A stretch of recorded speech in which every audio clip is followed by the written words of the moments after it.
Preguntarle, Presidenta, si se tiene en este contexto contemplada alguna reforma al Instituto Nacional Electoral para que en un futuro pues ya no esté capturada por estos intereses, que no vaya en contra de la democracia de México, pero sobre todo para que sea garantía de que el pueblo es el soberano y el pueblo es el que manda y manda en las urnas. Qué bueno que lo mencionas porque mucha hipocresía. Ayer que pasábamos la cápsula de Carlos Monsiváis, de él es la frase de que la doctrina de la derecha es la hipocresía. Y tiene que ver con esto, ¿no? Porque hablan de que se acabó la república, que hay antidemocracia, que el gobierno censura, que ahorita voy a mencionar algo de eso, porque ahora todos traen, ¿no? Censura, censura. Nadie los censura a ellos, pero hablan de censura.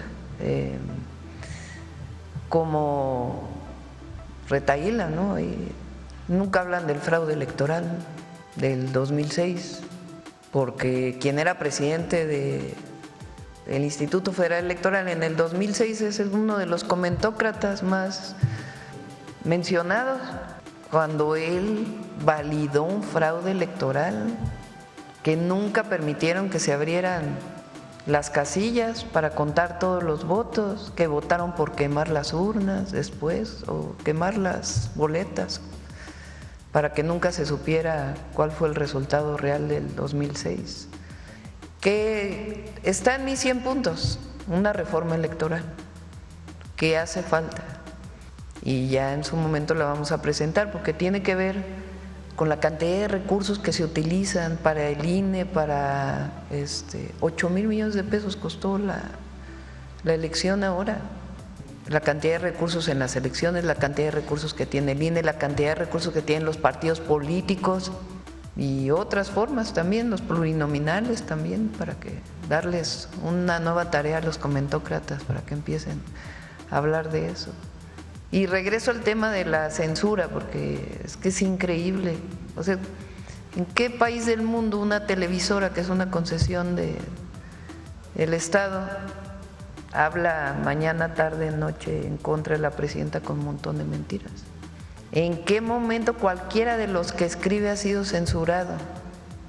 Presidenta, y en un último tema preguntarle también, porque en este proceso de renovación del Poder Judicial de la Federación tan importante, que ya podríamos ver resultados incluso en materia fiscal dentro de pues un breve lapso, se vivió pues en este proceso ya con mucha mayor claridad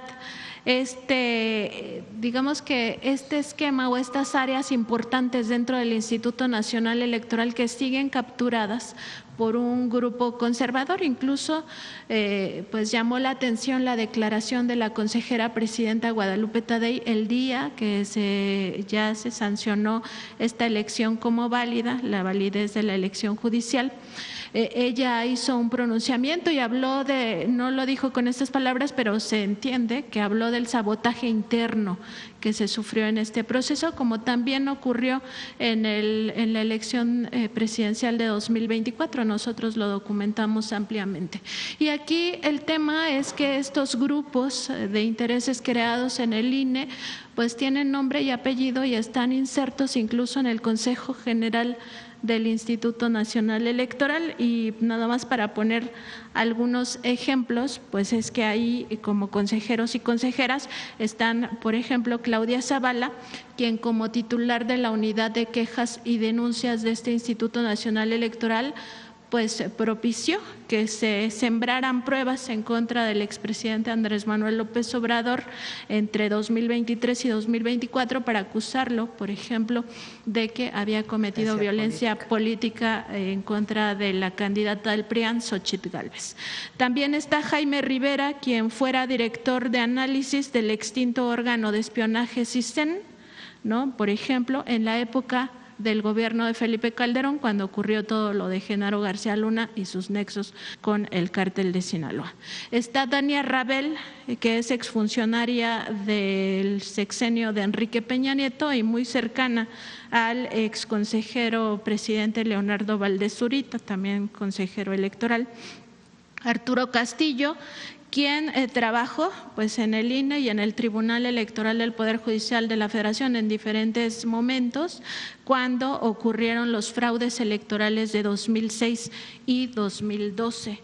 También está Martín Faz, cercano a Lorenzo Córdoba, a José Woldenberg y otra vez a Leonardo Valdés Zurita. Recordar que estos personajes, expresidentes del INE y del IFE, pues participaron en las marchas, estas mareas rosas, ¿no?, que después impulsaron la candidatura de Xóchitl Gálvez y que fueron muy cercanos al empresario Claudio X González Guajardo. Preguntarle, Presidenta, si se tiene en este contexto contemplada alguna reforma al Instituto Nacional Electoral para que en un futuro pues ya no esté capturada por estos intereses, que no vaya en contra de la democracia de México, pero sobre todo para que sea garantía de que el pueblo es el soberano y el pueblo es el que manda y manda en las urnas. Qué bueno que lo mencionas porque mucha hipocresía. Ayer que pasábamos la cápsula de Carlos Monsiváis, de él es la frase de que la doctrina de la derecha es la hipocresía. Y tiene que ver con esto, ¿no?, porque hablan de que se acabó la república, que hay antidemocracia, que el gobierno censura, que ahorita voy a mencionar algo de eso, porque ahora todos traen, ¿no?, censura, censura. Nadie los censura a ellos, pero hablan de censura. Como retaíla, ¿no? Y nunca hablan del fraude electoral del 2006, porque quien era presidente del Instituto Federal Electoral en el 2006 es uno de los comentócratas más mencionados, cuando él validó un fraude electoral que nunca permitieron que se abrieran las casillas para contar todos los votos, que votaron por quemar las urnas después o quemar las boletas para que nunca se supiera cuál fue el resultado real del 2006. Nunca mencionan eso, eso no es parte de eso. Por ejemplo, ahora el INE, desde mi punto de vista, se extralimitó en decir que había votos que no deberían de haberse incorporado al resultado final. Esa es labor del Tribunal Electoral, no del INE. El tribunal tiene esa atribución, el Instituto Nacional Electoral, ¿no? Ahora quieren revisar quién sabe qué tantas cosas, cuando no es su atribución. Entonces sí, son un grupo de consejeros que no actúan buscando que se cumpla la voluntad del pueblo, que finalmente eso es la democracia, sino que tienen una posición política que se traduce en todo lo que esté en contra de el gobierno de la Cuarta Transformación. Hay que votar en contra, independientemente de cuál sea o qué se presente.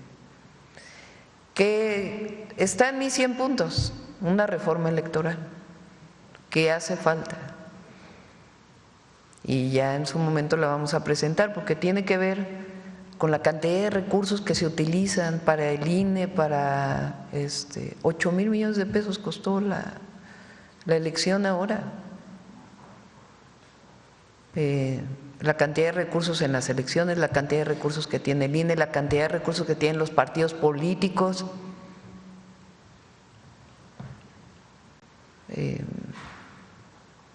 y otras formas también, los plurinominales también, para que darles una nueva tarea a los comentócratas para que empiecen a hablar de eso.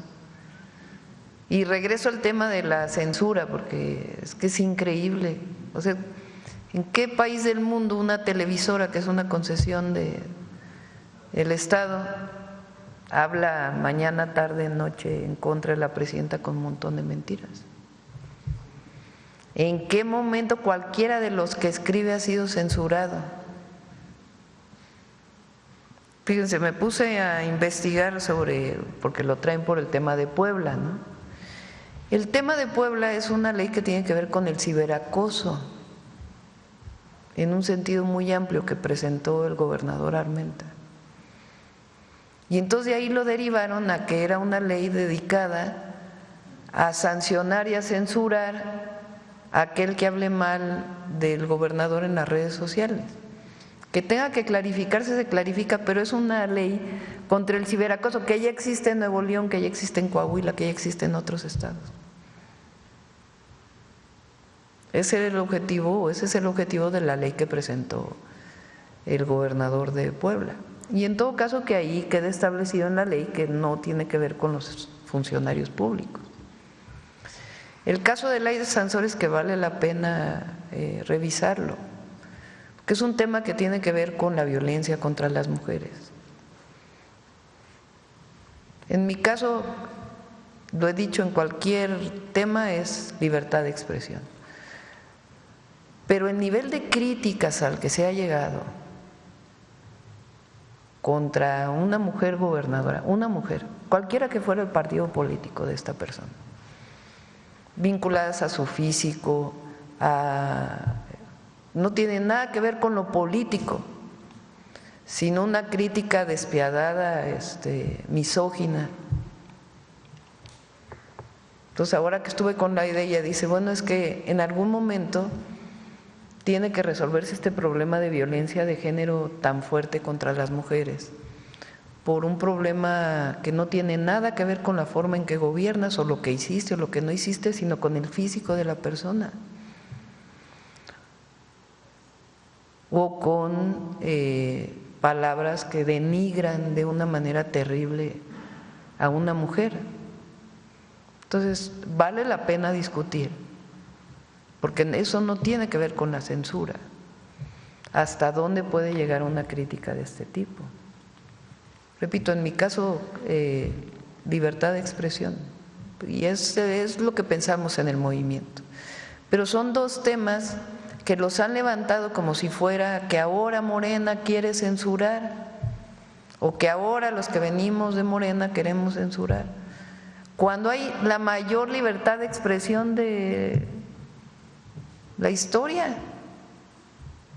No se censura a nadie, no se le habla por teléfono a nadie para decirle, oye, quita este reportero, quita esta persona, como era antes, porque me está criticando, me está molestando. Entonces, repito, el tema de la Guardia Nacional, que es pura ignorancia y que lo traen hoy no sé cuántos columnistas, y el tema de la censura, que también vale la pena ver de dónde salió, siempre defendiendo la libertad de expresión. Y regresando al tema del INE, pues es lo mismo, tiene que ver con una actitud de golpeteo y no con la función de un consejero electoral, que tiene que ver realmente con que haya elecciones claras y las funciones que tienen. Entonces, vendrá en su momento. Yo estoy explicando de dónde salió esta supuesta crítica, pero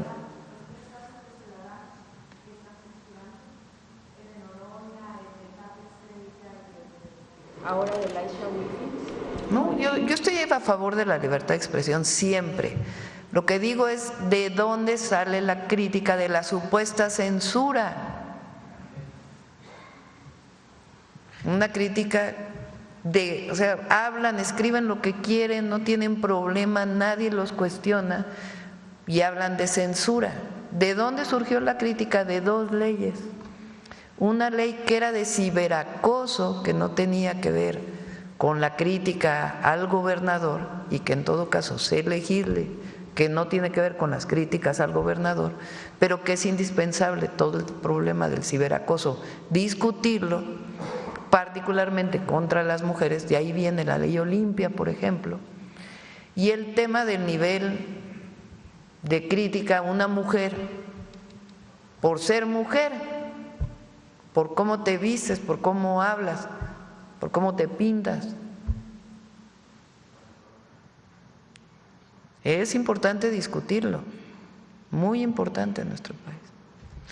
Presidenta, y nada más recordar pues que todas las personas debemos de saber que los derechos y las libertades no son absolutas, ¿no? Y que cuando chocan con otros derechos de otras personas y con otras libertades, pues ahí entra el conflicto y se tiene que resolver para la convivencia sana de las sociedades. Y en ese sentido, recordar que las corporaciones mediáticas no tienen derecho, ni los periodistas, ni los reporteros, ni los youtubers, a mentir. No tenemos el derecho a mentir, eso es una violación al derecho humano a la información y al derecho humano a la verdad que tiene el pueblo de México. Muchas gracias, presidenta. Muy bien. Adelante.